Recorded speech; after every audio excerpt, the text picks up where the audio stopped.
Welcome to the News Hour. The Justice Department said today it has opened a federal civil rights investigation into the shooting of Alex Pretty, the ICU nurse killed by immigration officers in Minneapolis. The FBI will conduct that probe. That's a change from the department's stance earlier this week when it only agreed to a more narrow inquiry into the use of force. That news followed more arrests in Minnesota over a protest at a church. Special correspondent Fred DeSam Lazaro has our report. You can't kill us all! I sound now! Another wave of protests swept through Minneapolis today and echoed in cities across the country as tensions grow over federal immigration enforcement and the Trump administration's response to dissent.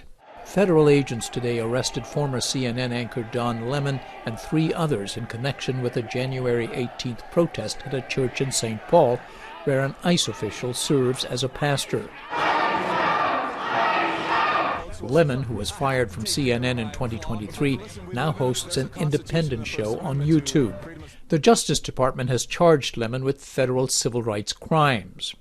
The National Association of Black Journalists, along with other news organizations, have condemned the move. We're here just chronicling and reporting. We're not part of the activists, but we're here just reporting on them. Lemon's lawyer says he was there strictly in a journalistic role.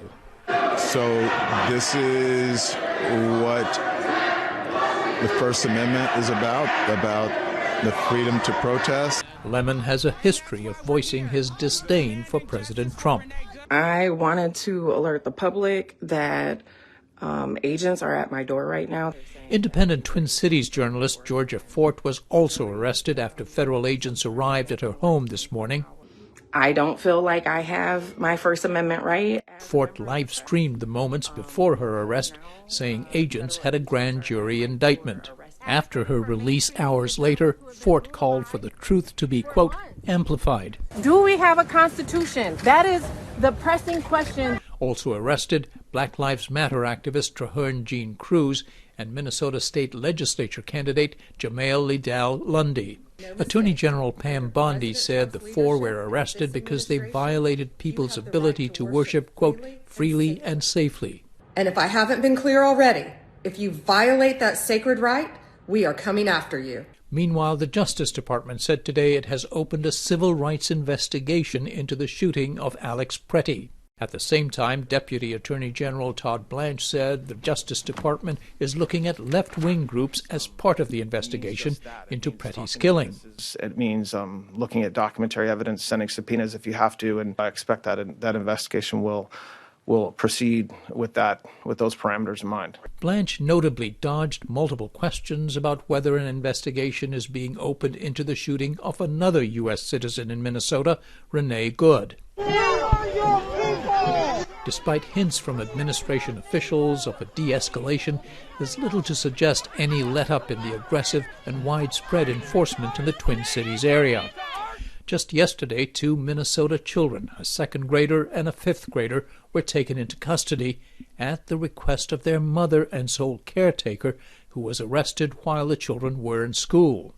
Their principal, who'd witnessed another of his pupils taken last week, became emotional after seeing a picture of 5-year-old Liam Cornejo Ramos, now detained in Texas. Open your eyes.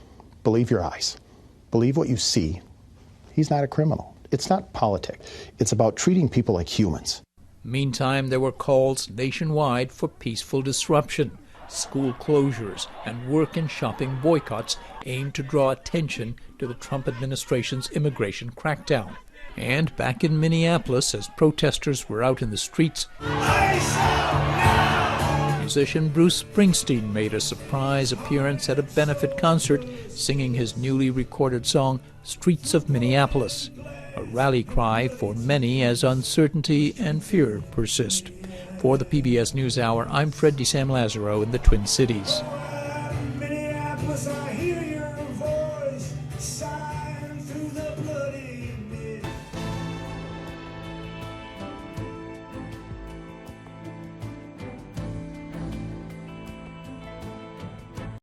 Support journalism you trust. Support PBS News. Donate now, or even better, start a monthly contribution today.